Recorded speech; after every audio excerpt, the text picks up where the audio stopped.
जय शिला प्रभुपाद की जय, गुरुदेव की जय, निताय गौर प्रेमानंदे, हरि हरि बोल। भगवान जगन्नाथ, बलभद्र, सुभद्रा मैया और सुदर्शन चक्र की जय। जय जगन्नाथ, जय जगन्नाथ, जय जगन्नाथ स्वामी, जय जगन्नाथ, जय जगन्नाथ, जय जगन्नाथ, जय जगन्नाथ स्वामी, जय जगन्नाथ, जय जगन्नाथ, जय बलदेव, जय सुभद्रा, जय सुदर्शन, जगन्नाथ स्वामी नयन पथगामी, नयन पथगामी भवा तुम्ही, जगन्नाथ स्वामी नयन पथगामी, नयन पथगामी भवा तुम्ही, जगन्नाथ स्वामी नयन पथगामी, नयन पथगामी भवा तुम्ही, जगन्नाथ स्वामी नयन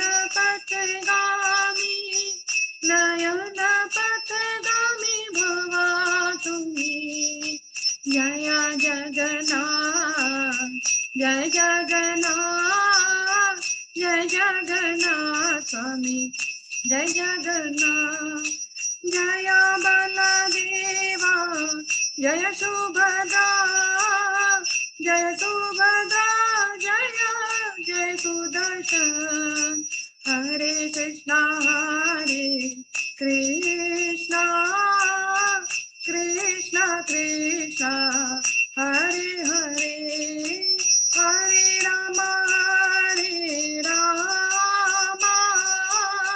राम राम हरे हरे, हरे कृष्णा कृष्णा कृष्णा कृष्णा हरे हरे, हरे राम राम राम हरे हरे, हरे कृष्णा कृष्णा कृष्णा कृष्णा हरे हरे, हरे राम राम राम हरे हरे, हरे कृष्णा कृष्णा कृष्णा कृष्णा हरे हरे, हरे राम राम राम हरे हरे, हरे कृष्णा कृष्णा कृष्णा कृष्णा हरे हरे, हरे राम राम राम हरे हरे, जय जगन्नाथ, जय बलदेव, जय सुभद्रा माई, जय सुदर्शन, जगन्नाथ स्वामी नयन पथगामी, नयन पथगामी भवा तुम्ही, जगन्नाथ स्वामी नयन पथगामी, नयन पथगामी भवा तुम्ही, जगन्नाथ स्वामी नयन पथगामी, नयन पथगामी भव तुम्ही, जगन्नाथ स्वामी नयन पथगामी, नयन पथगामी भवा तुम्ही, हरे कृष्णा कृष्णा कृष्णा हरे हरे, हरे राम राम राम हरे हरे, हरे Krishna Hare Krishna, Krishna Krishna Hare Hare, Hare Rama Hare Rama, Rama Rama Hare Hare, Hare Krishna Krishna Krishna Hare Hare, Hare Rama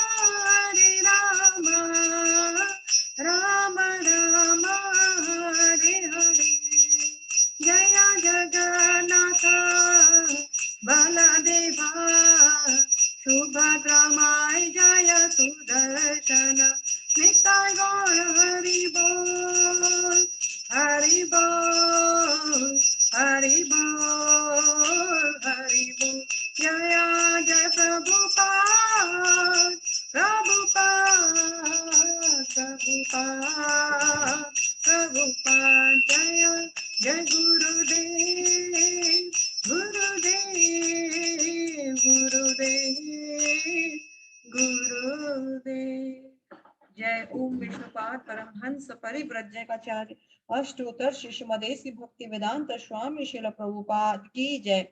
जय श्री राधा माधव की जय, रुक्मिणी कृष्ण की जय, गौर निताय की जय, कृष्ण बलराम की जय, जगन्नाथ बाबा सुभद्रा माई बलभद्र प्रभु की जय, लक्ष्मी नृसिंह देव की जय, भक्तराज प्रहलाद महाराज की जय, अनंत कोटि वैष्णव वृंद की जय, श्रील प्रभुपाद की जय, गुरु महाराज की जय, निताय गौर प्रेमानंदे हरि हरि बोल। ओम नमो भगवते वासुदेवाय, ओम नमो भगवते वासुदेवाय, ओम नमो भगवते वासुदेवाय। ओम अज्ञानं तिमिरान्धस्य ज्ञानञ्जनशलाकया चक्षुरुन्मीलितं येन तस्मै श्रीगुरुवे नमः। जय श्री कृष्ण चैतन्य प्रभु नित्यानंद, श्री अद्वैत गदाधर शिवासादि गौर भक्त वृंद, हरे कृष्णा कृष्ण कृष्ण हरे हरे, हरे राम राम राम हरे हरे। श्रील प्रभुपाद की जय, गुरुदेव की जय, समस्त भक्त वृंदों की जय। हरे कृष्णा, आप सबका बहुत बहुत स्वागत है। Thank you for joining us. आज हम लोग गीता लेवल 2 कर रहे हैं, पर आज इतना ऑस्पिशियस डे है, आज रथ यात्रा है और आज के दिन भगवान जगन्नाथ अपनी बहन सुभद्रा और बड़े भैया बलदेव के साथ सुदर्शन चक्र लिए हुए रथ पे सवार होकर अपने मंदिर को छोड़ करके, जिसमें कि उनको राजसीय सेवा मिलती है, एकदम राजा जैसी सेवा मिलती है, वो सेवा छोड़कर इतनी गर्मी, आज बहुत, ये जो मौसम होता है बहुत गर्मी के दिन होता है, इतनी गर्मी में वो बाहर निकलते हैं रथ पर, तपतपाता सूर्य ऊपर से तपतपाता रहता है, पर ऐसे चिलचिलाते सूर्य के प्रकाश में भी भगवान जगन्नाथ बलदेव और सुभद्रा अपना महल छोड़ करके, यानी अपना मंदिर छोड़ करके और वहां की राज ठाट वाली जो सेवा है उसको छोड़ करके क्यों भला बाहर निकलते हैं इतनी गर्मी में, इतनी गंदी सड़कों में? क्या जरूरी है भगवान को बाहर निकलने का? तो हमको ये जानना पड़ेगा कि क्या जरूरी है, क्यों आते हैं भगवान, ऐसा उनका पर्पस क्या है। आप सब भगवान जगन्नाथ का को देखे हुए हैं, शायद जानते भी हैं शायद भगवान जगन्नाथ कौन है, फिर भी मैं आप लोगों को दिखा रही हूँ ताकि आप लोग जिनके पास ये सुविधा नहीं थी, जिन्होंने नहीं जाना, वो देख सके हैं, जान सकते हैं।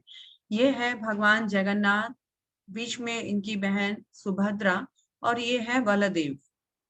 जो ब्लैक फेस है, काले फेस में, वो है जगन्नाथ, सुभद्रा, बलदेव। ये जनरली आप लोग इनको देखेंगे, काठ की मूर्ति होती है इनकी, काठ में होते हैं और ये सारा पेंटिंग किया हुआ रहता है काठ पे।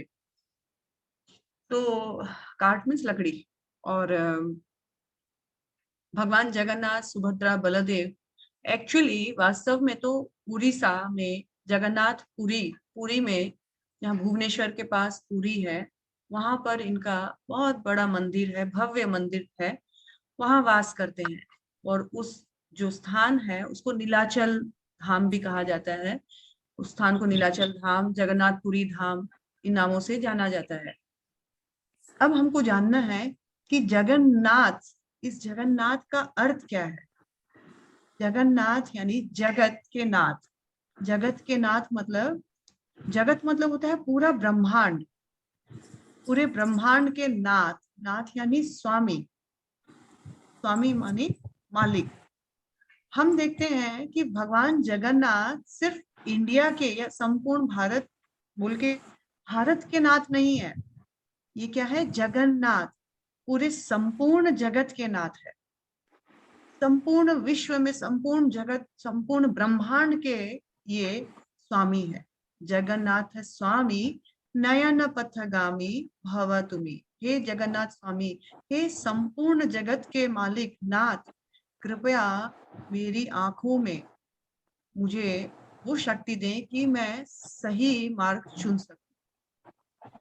तो भगवान हम जानते हैं, परित्राणाय साधुनाम विनाशाय च दुष्कृताम धर्म संस्थापनार्थाय संभवामि युगे युगे। भगवान क्यों आते हैं? परित्राणाय साधुनाम विनाशाय च दुष्कृताम, दुष्टों का दमन करने और साधु भक्तों की रक्षा करने के लिए आते हैं। लेकिन सिर्फ इसीलिए नहीं, एक्चुअली भगवान, वैष्णविज्म में कहा गया है, ये सब कार्य तो भगवान अपने एनर्जीज के माध्यम से कर ही सकते हैं, लेकिन भगवान अपने प्रेमी भक्तों के साथ प्रेम का आदान प्रदान करने के लिए, प्रेम का हाव भाव प्रकट करने के लिए आते हैं। तो भगवान जगन्नाथ क्यों आए? भगवान जगन्नाथ भी नारद मुनि को, राधा रानी को, ब्रह्मा जी को, फिर राजा इंद्रदुम्न को, इन सबको प्रसन्न करने के लिए, यहाँ तक कि लक्ष्मी देवी को, देन पार्वती देवी को, इन सबको प्रसन्न करने के लिए एक्चुअली आए थे। तो बहुत सारे कथाएं हैं और हम कुछ कुछ कथाओं को, कुछ महत्वपूर्ण कथाओं को आज डिस्कस करेंगे और भगवान जगन्नाथ के बारे में चर्चा करेंगे, ताकि भगवान जगन्नाथ के प्रति हमारा प्रेम और प्रगाढ़ हो। हम जानते हैं कि 4 प्रमुख दिशाएं हैं और इन 4 प्रमुख दिशाओं में भगवान अलग अलग रूप में प्रकट होते हैं। 4 युग हुए थे, 4 युग में सतयुग, द्वापर, सतयुग, त्रेता, द्वापर एंड कली, इन 4 युगों में भगवान 4 मुख्य रूपों में 4 स्थानों में अवतार लिए थे। तो कहा जाता है जो नॉर्थ है उसमें भगवान नर नारायण के रूप में कौन से युग में आए थे? तो सतयुग में आए थे। सतयुग में भगवान नर नारायण के रूप में आए। फिर आया त्रेता, त्रेता में भगवान राम के रूप में आए। और फिर आया द्वापर, द्वापर में कृष्ण के रूप में। और जब कली आया तो साक्षात जगन्नाथ के रूप में आए। तो ये कहा जाता है ये जो जगन्नाथ है ये कलयुग के विग्रह है। कहा ऐसा भी मानता है, हम जैसे 4 धाम बोलते हैं ना, 4 धाम जनरली लोग सोचते हैं जो नॉर्थ में है वही 4 धाम होते हैं, लेकिन नहीं, वो नॉर्थ के 4 धाम है। प्रमुख 4 धाम जो है वो है नर नारायण के रूप में भगवान बद्रिकाश्रम में है, फिर भगवान रामेश्वरम में आए, फिर भगवान द्वारिका में कृष्ण के रूप में, और अभी कलयुग चल रहा है, कलयुग में भगवान जगन्नाथ के रूप में जगन्नाथपुरी में। तो कहा जाता है कि जो बद्रिकाश्रम है वहां भगवान स्नान करते हैं और स्नान करने के बाद भगवान ड्रेसिंग जो है द्वारिकापुरी में करते हैं। और भगवान को जब स्नान करने के बाद, ड्रेसिंग करने के बाद जब खाना होता है तो भोजन वो जगन्नाथपुरी में करते हैं। और भोजन के बाद जब रेस्ट करना होता है तो भगवान रामेश्वरम में रेस्ट करते हैं। ये 4 प्रमुख स्थान है जहां पर 4 भगवान अलग अलग रूप में 4 स्थान में अवतार लिए और 4 अलग अलग कार्य करने के लिए वो अपने आप को नियुक्त रखते हैं। तो हम बहुत लकी हैं, हम ऐसे भारत भूमि में हमारा जन्म हुआ है और इस तरह हम भगवान की लीलाओं के, भगवान के धामों के दर्शन को कर सकते हैं, हम महसूस कर सकते हैं। तो भारत भूमि ते होए जन्मजार, मनुष्य जीवन सार्थक करी करो पर उपकार, शास्त्रों में कहा गया है, चैतन्य चरितमृत में कहा गया है कि जिनका भी जन्म भारत भूमि में हुआ है तो उनका पहला ड्यूटी होता है अपना जीवन सार्थक करना है। जीवन सार्थक करी करो पर उपकार, खुद को तो तारना है ही, सबसे पहला ड्यूटी है save yourself. And then save others as well. तो सबसे पहला प्रमुख ड्यूटी होता है अपने आप को बचाओ। क्यों अपने आप को बचाना होता है? क्योंकि आप जब सेफ रहोगे, आप बचे हुए रहोगे, तो आप अन्यों को बचा सकते हो। जब हम फ्लाइट में सफर करते हैं, हम लोगों को कहा जाता है, जो एयर होस्टेस होती है, तो दूसरों की सहायता करने से पूर्व अपना मास्क अवश्य अच्छी तरह से लगाएं, ऐसा कुछ हम लोग बोलते हैं, है ना? क्यों ऐसा बोलते हैं? सबका हेल्प कर दो, अपना मास्क का चिंता मत करो, ऐसा क्यों नहीं बोलते हैं? ये तो सेल्फिश मोटिव हो गया कि पहले खुद को बचाओ फिर दूसरे को बचाओ। खुद को बचा पाओगे तभी दूसरे को बचाओ पाओगे, नहीं तो खुद भी नहीं बचोगे, दूसरे को भी बचा नहीं पाओगे। इसलिए हमारा फर्स्ट ड्यूटी है, जन्म सार्थक करी करो पर उपकार। पहले अपना जन्म सार्थक करना है, फिर दूसरों का परोपकार का सोचना है। तो हमारा ड्यूटी है, भगवान इतना विशेष कृपा किए हैं, हमारा ड्यूटी है उस विशेष कृपा को ग्रैब करना। तो हमने देखा किस तरह से भगवान जगन्नाथपुरी में आए, और क्योंकि अभी कलयुग चल रहा है, अभी कलयुग में भगवान कलयुग के विग्रह है, और हमारा ड्यूटी बनता है इनके बारे में जाने, इनसे प्रेम का संबंध स्थापित करें। और ये जो जगन्नाथ की रथ यात्रा है, जैसे कि हम जानते हैं आज है, तो ये क्यों स्टार्ट हुई? हमने बात की कि भगवान को क्यों जरूरी, क्या जरूरत पड़ा मंदिर छोड़ के आने के लिए, और रथ पर सवार होकर गंदी सड़कों पर सवार होकर इतनी गर्मी, चिलचिलाती गर्मी में भगवान को बाहर निकलने का। एक्चुअली भगवान अपने उन भक्तों के लिए जो उनका दर्शन करने मंदिर नहीं जाते हैं, जो बहुत व्यस्त है, या जो किसी कारण से जो सोचते हैं कि मंदिर हमें नहीं जाना चाहिए, जैसे सपोज करिए अदर देन सनातन धर्म में जो रहते हैं, जैसे मुस्लिम्स है, क्रिश्चियंस है, या अन्य कोई है, जो जानवर है, पेड़ पौधे हैं, जो जा नहीं सकते हैं मंदिर, उनके ऊपर विशेष कृपा करने के लिए भगवान साल में एक बार मंदिर से खुद बाहर निकलते हैं, और नोइंगली अननोइंगली जो भी हो उनका दर्शन करते हैं, तो उनको उतना ही लाभ मिलता है जो कि एक नोइंगली दर्शन करने जाता है उसमें। तो शास्त्रों में कहा गया है, रथ च वामनम दृष्टा पुनर्जन्म विद्यते। जो भगवान जगन्नाथ, सुभद्रा, बलदेव, सुदर्शन को उनके रथों पर सवार हुए रथ यात्रा का दर्शन करता है, उनको फिर कभी इस जब पुनर्जन्म में, इस भव बंधन में आना नहीं पड़ता है। दर्शन से ही इतना लाभ होता है। तो भगवान उस लाभ से सबको वंचित नहीं करना चाहते हैं, भगवान वो लाभ सबको प्रदान करना चाहते हैं। इसलिए भगवान अपना महल छोड़कर रथ पर आते हैं। पर इस रथ पर आने का और भी बहुत प्रयोजन है। तो क्या प्रयोजन है? तो भगवान एक बार राधा रानी को कमिटमेंट की कि मैं आऊंगा, इस रूप में सबको दर्शन दूंगा। इस कथा को हम प्रारंभ करते हैं। आप लोग दो तीन स्टोरीज हैं, मैं इनको कोरिलेट करूंगी, आप लोग पहले सुनिएगा। कोई भी डाउट्स होगा आप मुझे क्लास के बाद पूछिएगा, मैं सबके क्वेश्चंस का आंसर करने का प्रयास करूंगी। कहा जाता है कि ब्रह्मा जी के ही वंशज में एक राजा, उनके वंशज में उनका राजा एक हुआ, जो है इंद्रदुम्न। राजा इंद्रजुम्न है, उस वक्त उड़ीसा यानी भुवनेश्वर का राजा था। और क्योंकि ब्रह्मा जी का डायनेस्टी से था, तो वो ऑलरेडी कृष्ण भक्त था, ऑलरेडी विष्णु भक्त था, और विष्णु भक्त था, बहुत डेडिकेटेड भक्त था। और एक उनको हमेशा जिज्ञासा होती थी कि ये मनुष्य जीवन क्यों मिला है, मनुष्य जीवन का अल्टीमेट क्या है, क्या कभी इस मनुष्य जीवन में भगवान का दर्शन करना पॉसिबल है। और वो अपने राज्यसभा में जो उनके विद्वान मंत्री पुरोहित आदि होते थे, उनसे प्रश्न करते थे, कैसे भगवान को इस राजपाट करते हुए मैं भगवान को प्राप्त कर सकता हूँ, उनके दर्शन प्राप्त कर सकता हूँ, कृपया मुझे बताएं। तो काफी शास्त्रों का विचार विमर्श करने के बाद सभी सभी पुरोहितों ने ये निर्णय किया कि जब ब्रह्मा जी ने ये सृष्टि की रचना की थी, उस वक्त वो बहुत चिंतित थे, और वो बोल रहे थे कि हे भगवान, मुझे तो ऐसा लगता है कि ये सारे जीव जो है बहुत सफर करेंगे, बहुत तकलीफ पाएंगे, कष्ट पाएंगे, और कलयुग में तो विशेष रूप से। तो कैसे इनका उद्धार करना होगा, कैसे क्या करूं, मुझे कुछ समझ नहीं आ रहा है। तो भगवान ने कहा, चिंता मत करो, मैं नील माधव के रूप में नीलाचल पर्वत पे वास करूंगा, और प्रथम तुम्हारे जीवन के जो प्रथम 50 वर्ष है उसमें मैं नील माधव के रूप में रहूंगा, और अंतिम 50 वर्षों में मैं जगन्नाथ के रूप में सबका पाप कष्ट दुख हरूंगा। तो तुम चिंता मत करो, इसकी भी व्यवस्था मैंने की हुई है।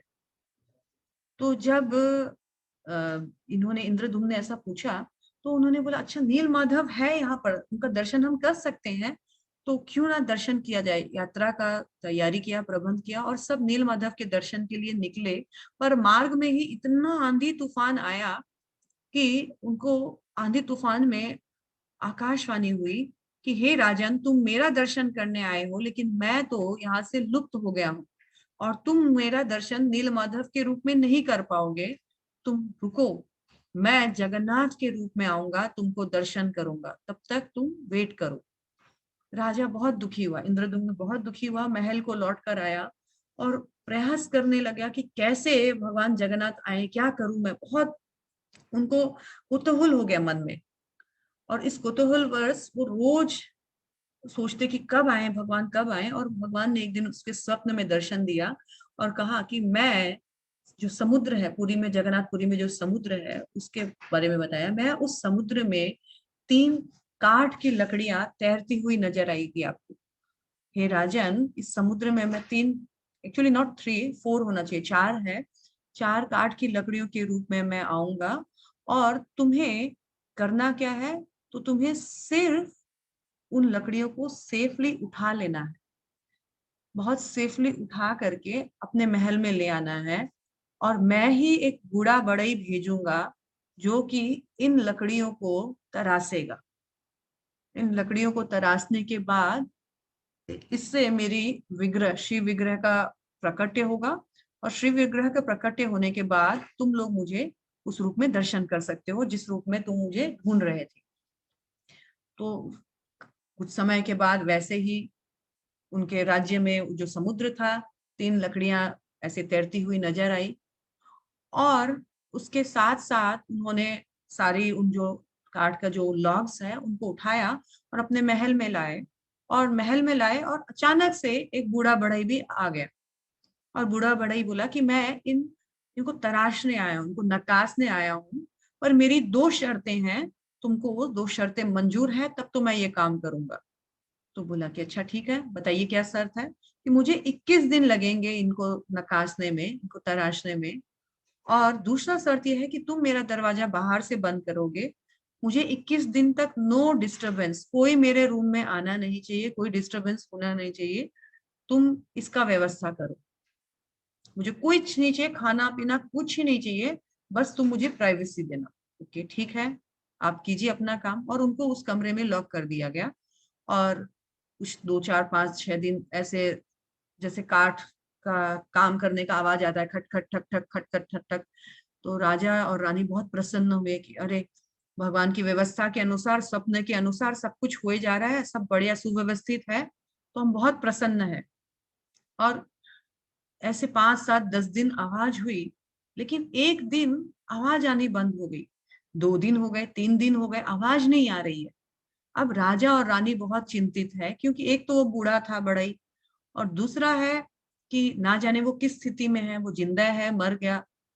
तो हम तो राजा है, प्रजा का रक्षा करना हमारा कर्तव्य है, क्या किया जाए। लेकिन उसका कमिटमेंट भी है कि आप बीच में दरवाजा मत खोलना, क्योंकि आप दरवाजा खोलोगे तो मैं अपना काम वहीं पर छोड़ दूंगा। अब क्या करे, लेकिन मन नहीं माना, रानी ने बहुत इंसिस्ट किया, और ना रानी के इंसिस्ट करने पर राजा ने दरवाजा खोल दिया। दरवाजा जो ही खोला तो देखा वो बूढ़ा बढ़ई अचानक से तुरंत गायब हो गया।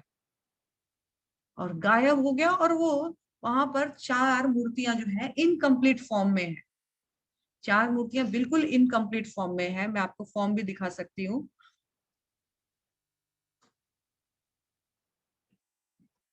4 मूर्तियां बिल्कुल, और राजा बहुत दुखी हुआ, अरे ये मैंने क्या किया, मेरे वजह से भगवान जो है इनकम्प्लीट हो गए। कैसे इनकम्प्लीट, इनका कहीं चूल नहीं है, कहीं कान नहीं है, पाँव नहीं है, अच्छे से हाथ नहीं है, किसी का कुछ गायब है, ये मैंने क्या किया, ये तो बहुत बड़ा अपराध हो गया, मैंने भगवान की सेवा में व्यवधान डाला, मुझे जीने का कोई हक नहीं है, अब मैं क्या करूं, इससे अच्छा है मैं मर जाऊं। बड़ा विलाप करते हुए राजा इस प्रकार विचार कर रहे थे कि उसी वक्त नारद मुनि वहां प्रकट हुए और उन्होंने कहा, अरे राजन, चिंता मत कीजिए, आप दुख मत व्यक्त कीजिए, क्योंकि ऐसे ही रूप में भगवान ने मुझे आने के लिए कमिटमेंट किया था, प्रॉमिस किया था। ये रूप भगवान ने मुझे कहा था कि मैं आऊंगा, और ये वही रूप है जिस रूप में भगवान ने कमिटमेंट किया। ये इनकम्प्लीट नहीं है, ये कंप्लीट रूप है। तभी भगवान ने भी वहां पर प्रकट कर होकर के राजा को सांत्वना दी। अरे राजन, तुम चिंतित ना हो, नारद मुनि बिल्कुल ठीक बोल रहे हैं, इसी रूप में मेरा आना था, ये मेरी मर्जी थी, तुम्हारी मर्जी नहीं थी कि गेट खुले, मुझे इसी रूप में आना था। यह रूप मैंने पहले भी राधा रानी को और नारद मुनि को कमिटमेंट किया है। तो उन्होंने बताया कब कमिटमेंट किया। तो नारद मुनि को तब कमिटमेंट किया जब एक बार द्वारिका में कृष्ण एक्चुअली वृंदावन तो छोड़कर आ गए, लेकिन वृंदावन की यादों को, गोपियों को कभी नहीं छोड़ पाए। जब भी कृष्ण नींद में भी पलटते, राधे राधे गोपियों को याद करते। और ये इनकी जो 16,108 रानियां हैं, ये परेशान हो गई कि हम इतना बढ़िया सेवा करते हैं, दिन भर इनको प्रसन्न रखने का कोशिश करते हैं, कब का छोड़ा हुआ वृंदावन अब तक ये नहीं भूले। ऐसा क्या था उन गोपियों में, ऐसा क्या है राधा रानी में, ऐसा क्या है उन गोप बालों में जो हम नहीं कर पा रहे हैं?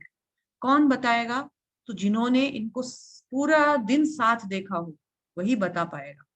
तो सबने डिसाइड किया, जो माता रोहिणी है ना, उनसे बेटर इनको कोई नहीं जानता है। तो चला जाए माता रोहिणी। रोहिणी कौन है? बलराम जी की माता। माता रोहिणी जी से पूछा जाए, क्या प्रॉब्लम है, क्या हुआ, ऐसा क्या है उनमें, हमको बताइए, हम अपनी सेवा को इम्प्रूव करेंगे। और सब रानियां मिलकर गई रोहिणी के पास और कहा कि मुझे भगवान की बाल लीलाओं के बारे में जानना है माते, क्योंकि हम इतना अच्छा प्रसन्न करने का कोशिश करें भगवान को, पर भगवान को प्रसन्न नहीं कर पा रहे हैं। माता रोहिणी ने कहा, हाँ मैं बताऊंगी, परंतु हमको एक काम करना पड़ेगा, क्योंकि मैं कृष्ण की लीला अगर बोलूंगी तो कृष्ण सुनेंगे तो फिर उन लीलाओं में खो जाएंगे और वृंदावन जाना का कोशिश करेंगे। तो मैं एकदम धीरे धीरे बोलूंगी, तुम सब सामने आना, मैं फुसफुसा के बोलूंगी, और एक गेट कीपर रख देते हैं हम लोग, ताकि कृष्ण यदि आए तो हमको कोई खबर कर दे। तो गेट कीपर किसको रखा जाए? तो बहन सुभद्रा जो है वो तो पास टाइम में शामिल थी, उनको इतना जरूरी नहीं है पास टाइम सुनना, लीला सुनना जरूरी नहीं है, क्योंकि वो शामिल थी कृष्ण की बाल लीला में। हम एक काम करते हैं, इसको गेट कीपर बनाते हैं, ये विश्वसनीय है, और हम सब मिलकर चर्चा करते हैं। तो जो ही ये डिसाइड किया गया, सुभद्रा को गेट के आगे ऐसे हाथ रखकर, मान लीजिए ये गेट है और दोनों गेट पर ऐसे हाथ रखकर सुभद्रा भी खड़ी हो गई। सुभद्रा को लगा कि मैं भी सुन लेती हूँ और साथ में ध्यान भी रखा जाएगा। और सारी रानियां जो है भगवान की लीलाओं को सुनने लग गई, और माता के मुंह से लीला हो रही है, इतना प्यारा लीला। भगवान तो अंतर्यामी है, भगवान को पता चल गया आज कुछ विशेष हो रहा है, माता के मुख से कुछ अमृत बरस रहे हैं, जाया जाए, देखा जाए। और कृष्ण बलराम दोनों अपना सुधर्मा सभा छोड़ करके माता रोहिणी के सभा, मतलब वो जो असेंबली थी उसके पास जा रहे हैं। जैसे हमारे साथ भी होता है, कभी कोई हमको बाल लीलाएं सुनाता है, हमारे पास्ट, जैसे बर्थ लीला जो है, व्रत के बारे में, कुछ बचपन में हम ये करते थे वो करते थे, ऐसा कोई अगर हमको बताता है, हमको भी बहुत अच्छा लगता है, अच्छा ये हुआ था, अच्छा और बताइए और क्या करती थी मैं। वैसे ही कृष्ण को भी माँ के मुंह से ये लीलाएं सुनकर बहुत आनंद आया। और इधर सुभद्रा थी तो गेट कीपर, ऐसे गेट के पास अपना हाथ लिए खड़ी थी, लेकिन सुभद्रा भी एकदम बस उस कथा को रैलिश करते करते खो गई उसी में, उसको याद ही नहीं रहा कि इस बाजू कृष्ण खड़े हैं, इस बाजू बलराम खड़े हैं। और कृष्ण बलराम तीनों एकदम स्टन होकर आंख बड़ी कर करके सुन रहे हैं। इतना अच्छा लगा कि सुनते सुनते उनमें महाविकार, महाअष्ट विकार आ गए, और उनके जो भी अंग प्रत्यंग है सब सिकुड़ने लग गए, भाव विभोर हो गए वो। और सुनते सुनते सुनते सुनते जो हम रूप देख रहे हैं जगन्नाथ का, उस रूप में, उसी रूप में वो तीनों, जैसे जगन्नाथ, सुभद्रा और बलदेव होते हैं ना, उसी रूप में वो, जस्ट ये रूप जो हमने अभी देखा, इसी रूप में वो प्रकट हो जाते हैं। तभी नारद मुनि बोलते हैं, अरे भगवान इतना सुंदर, अद्भुत रूप, अद्भुत दृश्य, भगवान ये रूप तो बड़ा सुहावना है, कलयुग के लोगों को भी ऐसे रूप में आपका दर्शन मिले, कुछ ऐसा व्यवस्था कीजिए। और भगवान ने कहा तथास्तु। तो इस तरह नारद नारद मुनि को कमिटमेंट किया था, तो भगवान आए। उसी तरह राधा रानी को भी कमिटमेंट किया सेम इसी रूप का। कब? जब कुरुक्षेत्र में, धर्म क्षेत्र कुरुक्षेत्र, हम भागवत गीता में पढ़ेंगे कल से कि कुरुक्षेत्र नाम का एक स्थान है दिल्ली के पास। वहां पर, वो स्थान बहुत पवित्र स्थान है। उस स्थान पर पहले देवी देव, कलयुग से पहले देवी देवता भी आते थे स्नान आदि करने के लिए, सूर्य ग्रहण के सामने बड़े बड़े यज्ञ अनुष्ठान करने के लिए। तो इसी कुरुक्षेत्र में एक बार सूर्य ग्रहण के समय जब कृष्ण बलराम अपनी बहन के साथ रथ पर सवार होकर द्वारिका से आए, द्वारिका से आए, स्नान आदि किया उन्होंने। स्नान करके वापस जब द्वारिका को जा रहे थे, उस वक्त तो कृष्ण राजा थे ना, द्वारिका से जब जा रहे थे, in the mean time Radha Rani लोग को पता चल गया, वृंदावन में सभी गोपियों को, गोप वालों को पता चल गया कि कृष्ण आ गए हैं, यही पास ही, वृंदावन के पास ही है, लेकिन कृष्ण वृंदावन नहीं आएंगे। और चलो, अब तो ऐसा बहुत गोल्डन अपॉर्चुनिटी है, कृष्ण को वापस वृंदावन लेकर आए और द्वारिका ना जाने दें। राधा रानी, सारे गोप गोपियां, सब कोई गए यहाँ से वृंदावन से। और ज्यों ही कृष्ण वापस द्वारिका के लिए लौटने के लिए रथ पर सवार हुए, सभी अचानक प्रकट हुए और सभी उस रथ को खींचने लग गए। आपको नहीं जाना है, अपनी ओर खींचने लगे, वृंदावन की ओर खींचने लगे, आपको हम नहीं जाने देंगे, आप हमारे साथ चलेंगे। राधा रानी को कृष्ण बिल्कुल अच्छे नहीं लगे उस वक्त, क्योंकि वो जिस कृष्ण को जानती थी वो तो गोप बाल था। अभी जो कृष्ण है वो तो एकदम बहुत सुंदर, मतलब राजा है ना, बहुत सुंदर ठाट भाट में है। उनके मन को नहीं भा रहा था ये रूप। बार बार वो रथ खींच रही है और कृष्ण को देख रही है, कैसा रूप, मुझे तुम्हारा वही रूप देखना था, ये कैसा रूप। राधा रानी इस तरह से विचार कर रही थी कि कृष्ण को समझ में आ गया। और राधा रानी इतनी सॉफ्ट, भला यार लेडीज लोग कभी रथ खींच सकती है, और सारा एड़ी चोटी का बल लगाया इन्होंने खींचने के लिए, ताकि कृष्ण वापस वृंदावन आ जाए, द्वारिका ना जा पाए। जब देखा भगवान ने इतना कठोर श्रम, इतना कठोर प्रयास, इतना मुझसे प्रेम, भगवान के सारे मुकुट उकुट गिरने लग गए। और भगवान का यही रूप जो आप अभी अब देख रहे हैं, जगन्नाथ का, आंखें बड़ी बड़ी हो गई, राधा रानी का, गोप वालों का प्रेम देख करके उनमें वही महाविकार आया, इसी रूप में प्रकट हुए। और सबने कहा, अरे भगवान, आप रथ पर इस रूप में बिल्कुल अद्भुत लग रहे हैं, ये कान्हा इस रूप में सबको दर्शन दीजिए, और हम भी वापस इस रूप में आपका दर्शन करना चाहते हैं। तीनों भाई बहन का इस रूप में जब दर्शन करने की प्रार्थना हुई, भगवान ने कहा अवश्य यह रूप कलयुग में सबके लिए अवश्य अवेलेबल रहेगा। इस तरह नारद मुनि और राधा रानी दोनों को कमिटमेंट किया हुआ है, ब्रह्मा जी को कमिटमेंट किया गया, इंद्रधुम्न को प्रसन्न किया गया। इस रूप में भगवान आए और सबको दर्शन देने के लिए भगवान ने हमको, हम जैसे जीव आत्माओं को, पापी आत्माओं को भगवान ने गदगद किया। तो जब ये रथ यात्रा इस तरह से रथ में जब खींचा राधा रानी ने सारे गोप वालों को, तो ये रथ यात्रा एक प्रेम का प्रतीक हुआ। इसी इसी कथा को स्मरण करते हुए, इसी लीला को, इसी भाव से जगन्नाथ में रथ यात्रा होती है। सब भगवान के रथ को अपनी ओर खींचते हैं। जब रथ होता है तो सब ऐसे रथ खींचते हैं। आप लोगों को ध्यान में होगा, याद होगा, अब तो 2 साल हो गए हम रथ यात्रा सिर्फ वर्चुअल कर पा रहे हैं। उस रस्सी से अपनी ओर खींचते हैं, भगवान को खींचते हैं ऐसे ऐसे, यानी आइए मेरे मन मंदिर में प्रवेश कीजिए, मेरे मन मंदिर में आइए, मेरे मन रूपी रथ में विराजमान हुई है भगवान, हम वेलकम करते हैं। राधा रानी ने जैसे कहा कि आओ बस मेरे साथ ही रहो और कहीं मत जाना, यही प्रार्थना जो है, वो जो रथ रथ की रस्सी जो खींचते हैं उन भक्तों के अंदर रहती है। मम मन मंदिरे रहो दीन कृष्ण मुरारी, श्री कृष्ण मुरारी, मम मन मंदिरे। यही भाव से रथ खींचा जाता है। तो रथ का खींचने का भाव, रथ पे भगवान क्यों आए, ये हमने देखा। तो भगवान ने इस तरह से जब इंद्रदुम्न को, अब हम वापस अपनी पुरानी कथा पे आते हैं, इस तरह भगवान ने इंद्रदुम्न को सारी बात बताई। इंद्रदुम्न को बहुत प्रसन्नता हुई, ओ भगवान आपने तो मेरे मन में तसल्ली, सांत्वना देकर तसल्ली कर दी, क्योंकि मुझे बार बार लग रहा था कि मुझसे अपराध हो गया। तो भगवान बहुत अच्छा है, अब मेरे लिए क्या आदेश है? भगवान ने बोला तुम ब्रह्मा जी को बुलाओ और वापस मेरी जो स्थापना, बड़े से बड़ा महल बनाओ और पूरे राजकीय ढंग से महल बनाओ, जैसे राजा का महल होता है वैसा मेरा मेरा मंदिर बनाओ और ठाट बाट से मेरी सेवा का प्रबंध करो। तो इंद्रदुम्न ने कहा बहुत अच्छा भगवान, जैसा आप चाहते हैं वैसा ही करूंगा मैं। तो भगवान बहुत प्रसन्न हुए और भगवान ने कहा इंद्रदुम्न मैं बहुत प्रसन्न हूं तुमसे, कृपया कोई वर मांगो। इंद्रदुम्न ने बोले कोई वर नहीं चाहिए, क्या वर चाहिए मुझे, आप साक्षात आ गए, आपकी सेवा मिल गई और कोई वर नहीं चाहिए। फिर भी भगवान ने कहा कुछ तो मांगो, मैं कुछ देना चाहता हूँ। इंद्रदुम्न ने कहा आप कुछ देना चाहते हैं भगवान, तो मेरी 3 इच्छाएं हैं, उनको पूर्ण कीजिए। तो इंद्रदुम्न के कहने पर भगवान ने बोला अवश्य तुम मांगो। पहला वरदान उन्होंने मांगा कि मैं अपने जीवन में एक भी पुत्र नहीं चाहता, मेरे जीवन में पुत्र नहीं चाहिए मुझे। तो भगवान ने बोला क्यों? तो भगवान यदि पुत्र होंगे तो वो आपके इस मंदिर के उत्तराधिकारी बनना चाहेंगे। ये हमारा मंदिर है, ये मेरे पिता ने बनाया, आप सबके लिए अवेलेबल रहिए। आप मुझे कोई भी मेरा ऐसा संतान नहीं चाहिए जो आप पर अपना हक जमाए, तो भगवान मुझे पुत्रहीन रखिए। भगवान ने कहा तथास्तु।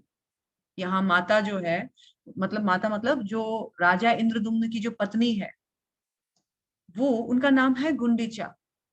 वो रोना धोना स्टार्ट कर दी, ऐसा कैसे हो सकता है, मैं माँ हूं, मुझे नहीं चाहिए क्या?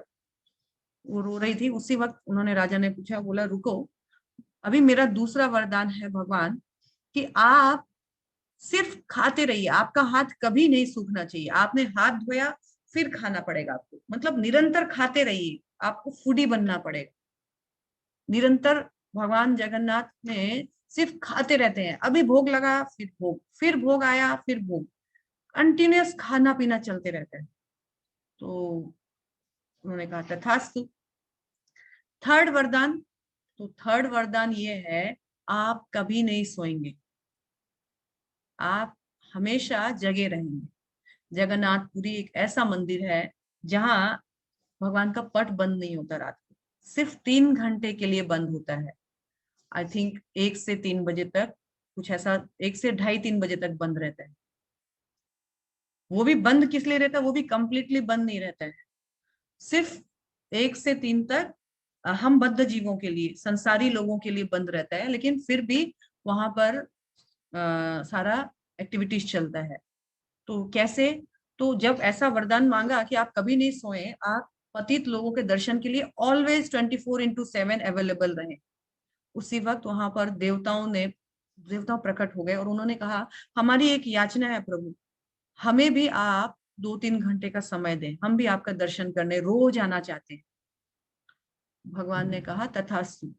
तो भगवान क्या है, 24 घंटे में मान लीजिए 21 घंटे हमारे लिए अवेलेबल है और 2-3 घंटे देवी देवताओं के लिए अवेलेबल है। आज भी जगन्नाथपुरी में जब वो 2-3 घंटे के लिए मंदिर बंद होता है, उस वक्त भगवान जगन्नाथ के सामने बहुत सारा जो प्रसाद होता है जगन्नाथ का, वो छोड़ा जाता है, रखा जाता है।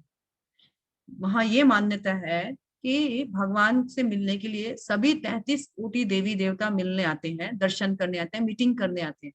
तो जब भगवान के दरबार में कोई आता है तो खाली हाथ नहीं जाना चाहिए, प्रसाद देना चाहिए। तो प्रसाद रखा जाता है और प्रमाण ये है कि रोज सुबह प्रसाद मंदिर में अवेलेबल नहीं रहता है। यानी मान्यता है कि देवी देवता आते हैं, भगवान का दर्शन करते हैं, भगवान का प्रसाद लेकर जाते हैं सबके सब, स्टिल नाउ।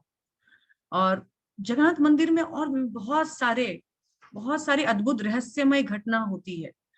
पेपर्स में भी आता है, आप लोगों ने सुना भी होगा उनके बारे में।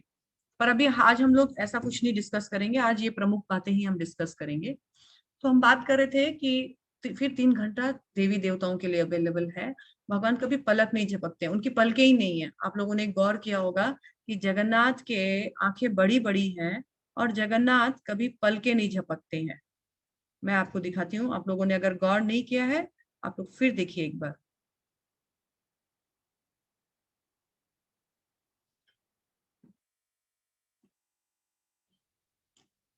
पलके हैं क्या? नहीं है ना, सिर्फ आईब्रोज है एंड बिग बिग राउंड बोल जैसी आंखें हैं, बड़ी बड़ी आंखें हैं, जिससे वो निरंतर भक्तों को देखते रहते हैं, भक्तों का दर्शन करते रहते हैं, खुद जगन्नाथ भी। तो ये 3 वरदान मांगा और भगवान ने कहा तथास्तु तथास्तु तथास्तु, मैं तीनों तुम्हारे जो जो तुम्हारा जो वर है वो तीनों को मैं मानता हूँ और तुम्हारे मनोकामना पूर्ण हो।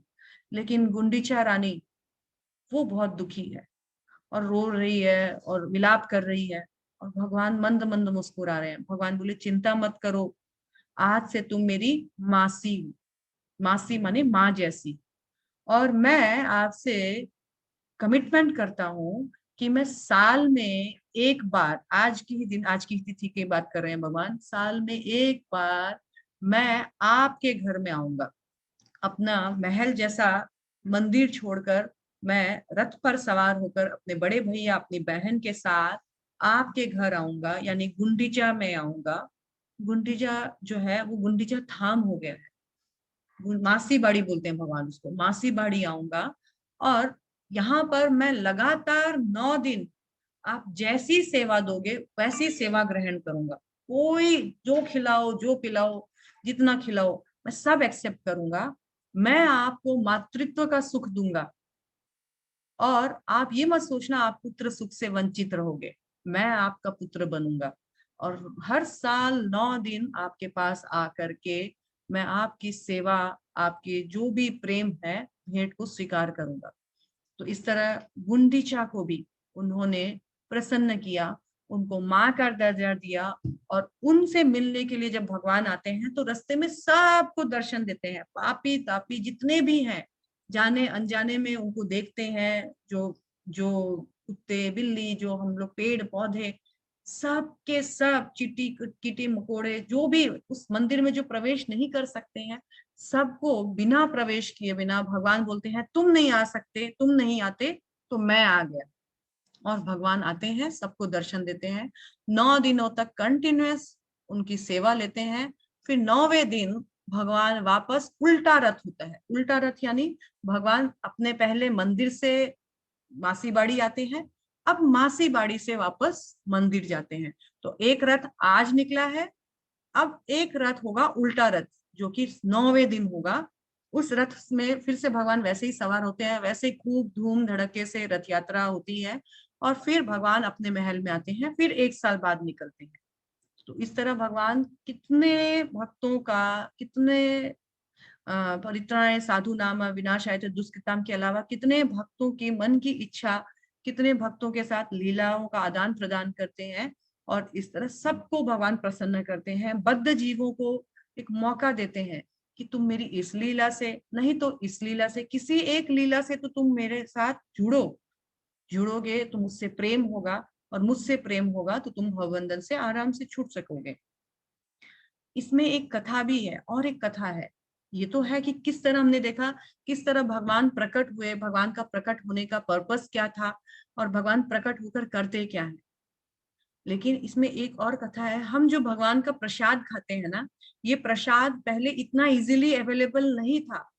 ये प्रसाद पहले विशेष जीवात्माओं के लिए होता था। ये प्रसाद जो हम लोग भगवान का प्रसाद खाते हैं ना, ये प्रसाद देवी पार्वती जी की कृपा है हम पर, कि हमको, हम जैसे साधारण जीव को विदाउट कोई हमारा क्वालिफिकेशन के हम भगवान का प्रसाद ग्रहण कर रहे हैं। तो कैसे देवी पार्वती जी का कृपा हुआ हम पे? तो कहा जाता है एक बार वैकुंठ में भगवान नारायण भोजन पा रहे थे, और लक्ष्मी जी उनको भोजन करा रही थी। लक्ष्मी जी को स्पेशल इंस्ट्रक्शन था, देखो देवी, मेरा जूठन खाने का अधिकार सिर्फ तुमको है, तो मेरी पत्नी हो ना, सिर्फ तुमको है, मेरे अलावा मुझसे पूछे बिना या मेरी आज्ञा के बिना तुम मेरा ये जो प्रसाद है किसी को नहीं दोगी। तो देवी ने कहा ठीक है प्रभु, जैसी आपकी मर्जी। और रोज देवी ऐसे प्रसाद पाती थी। एक दिन भगवान प्रसाद पाकर रेस्ट कर रहे थे, तो लक्ष्मी देवी प्रसाद पा रही थी, और हम लोग प्रसाद खा रहे हैं ऐसा नहीं बोलते हैं, एक्चुअली प्रसाद पा रहे हैं, क्योंकि प्रसाद को खाया नहीं, प्रसाद को ग्रहण किया जाता है। लक्ष्मी देवी प्रसाद ग्रहण कर रही थी, पा रही थी।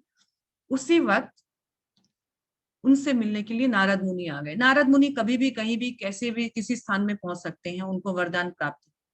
नारद मुनि आए, नारायण नारायण करते करते माँ, उन्होंने पूछा मैया क्या खा रही हो? तो माँ है ना, तो माँ तो आराम से इजीली उनके साथ, माँ के साथ बातों का आदान प्रदान हो सकता है। और मैया ने बताया कि ऐसे ऐसे अभी प्रभु ने प्रसाद ग्रहण किया है और मैं प्रभु का प्रसाद ले रही हूँ। तो मैया थोड़ा सा प्रसाद मुझे भी मिल जाता, मैंने कभी प्रसाद नहीं खाया। बोले नहीं नहीं बिल्कुल नहीं, प्रभु की अनुमति नहीं है। अरे माँ आप तो माँ हो, माँ खा रही है और बच्चा भूखा है, कैसी माँ हो? और तो अभी पापा तो सोए हुए है ना, पापा से तो पूछने से प्रॉब्लम है, पापा सोए हुए, डिस्टर्ब नहीं करना है। वो मैं थोड़ी पापा मना करेंगे अपने बच्चों को खिलाने के लिए, और आप माँ हो, आप समझा लेना, मना लेना।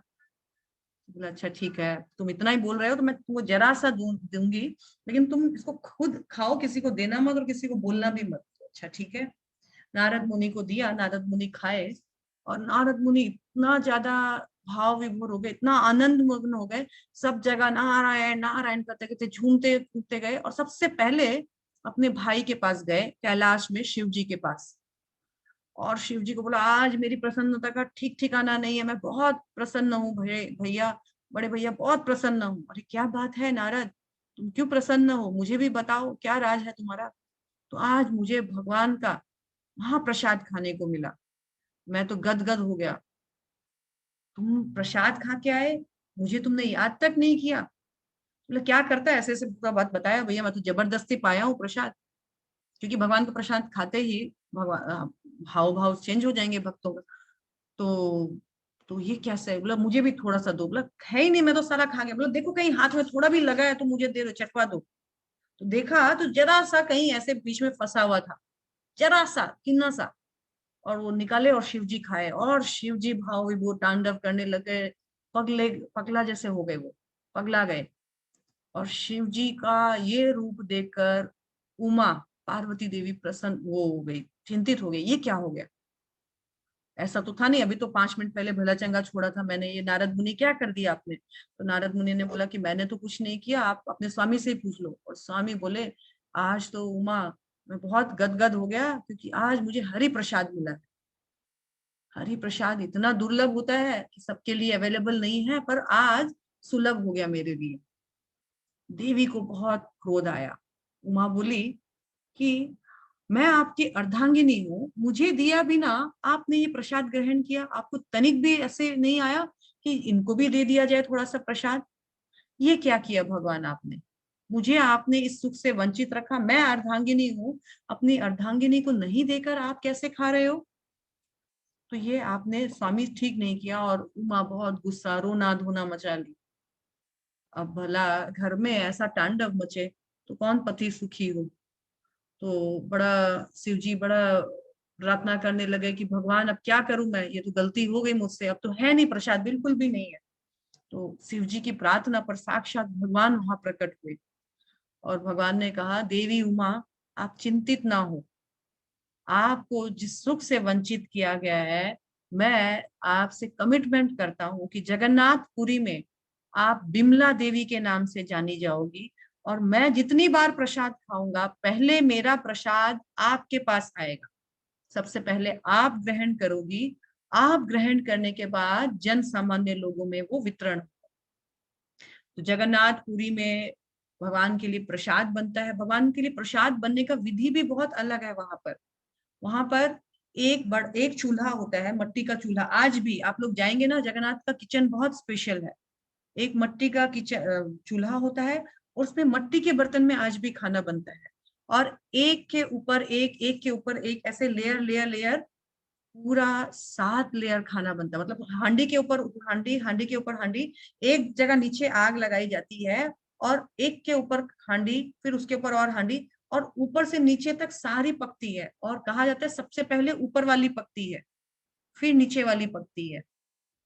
आज भी साइंटिस्ट उसको उसको उसका क्या कारण है, उसका क्या मिस्ट्री है, उसको फाइंड आउट करने में लगे हुए। तो इस तरह 56 भोग तो एनी टाइम जगन्नाथ को लगता है, और जैसा कि राजा का था प्रॉमिस कि कभी आपके हाथ गीले ना हो, यानी आपका प्रसाद अवेलेबल हो, हर बहुत अवेलेबल मात्रा में बहुत सारे सबको मिलते रहे। और जगन्नाथपुरी में आनंद बाजार लगता है। आनंद बाजार मतलब एनी टाइम वहां पर भगवान का प्रसाद अवेलेबल होता है। आप एक टोकन अमाउंट दीजिए और प्रसाद पाइए। वहां जगन्नाथ मंदिर में कोई भूखा नहीं रहता है। और जगन्नाथ के अपने भक्तों के साथ इतने लविंग ट्रांजेक्शन है, इतने लविंग स्टोरीज है। अगर हम लोग एक दिन स्टोरीज के बारे में बात करें, एक दिन ऐसे ही खत्म हो जाएगा हमारा सिर्फ स्टोरीज स्टोरीज सुनने में ही। जगन्नाथ बहुत मर्सीफुल लेडी है। हम जब जाएं पुरी और जगन्नाथ का दर्शन करें तो आपको पता चलेगा हाउ मर्सीफुल ही इज। तो इस तरह विमला देवी को प्रसन्न किया उन्होंने, यानी देवी उमा को प्रसन्न किया और देवी उमा शांत हुई और उनको ये वरदान मिला। तो जितनी बार भगवान खाते हैं उतनी बार उमा देवी को यानी विमला देवी को प्राप्त होता है। जगन्नाथ मंदिर की एक विशेषता और है कि जगन्नाथ मंदिर ही एक ऐसा मंदिर है जिसमें पूरे कैंपस में मिला करके 33 कोटि देवी देवताओं का दर्शन आप कर सकते हैं। वहां पर जितने भी वॉल्स या पिलर स्तंभ है उन सब में नक्काशी किया हुआ है अलग अलग देवी देवताओं का। हम जिनके बारे में नहीं जानते हैं, हमारी हिम्मत चाहिए। इतना आसान नहीं कि हम एक ही दिन में 1 घंटे में सारा घूम के आ जाए। लेकिन सारे देवी देवता वहां पर वास करते हैं और रोज रात को भगवान का दर्शन श्रृंगार भगवान के लिए नृत्य आदि की व्यवस्था वो करते हैं। अपने अपने जान में अपने अपने तरीके से भगवान को प्रसन्न करते हैं। जगन्नाथपुरी जो है अभी हमारे कलयुग का धाम है। जैसा कि भगवान जगन्नाथ कलयुग के विग्रह है, जगन्नाथपुरी हमारे कलयुग का धाम है। 4 प्रमुख धाम है, Badrinath, Rameshwaram, Jagannathpuri is one of them, और द्वारिका। 4 धाम वो नहीं है गंगोत्री जमुनोत्री केदारनाथ बद्रीनाथ।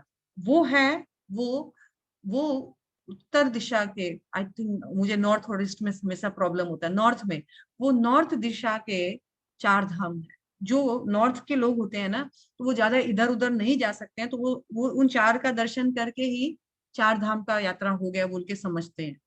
लेकिन वास्तव में शास्त्रों में 4 धाम क्या है, चारों दिशा में एक एक मंदिर।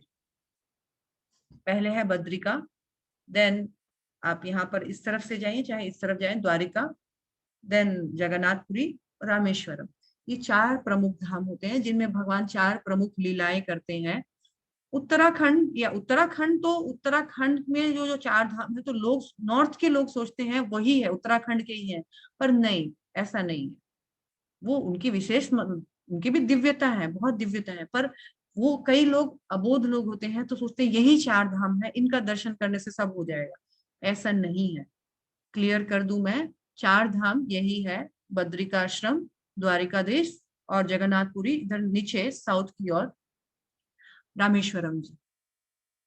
सो हम लोगों को ऐसे कलयुग के विग्रह जो स्पेशली पतित लोगों का पावन करने के लिए आए हैं, ऐसे भगवान जगन्नाथ को अपने जीवन में प्रमुख स्थान देना चाहिए।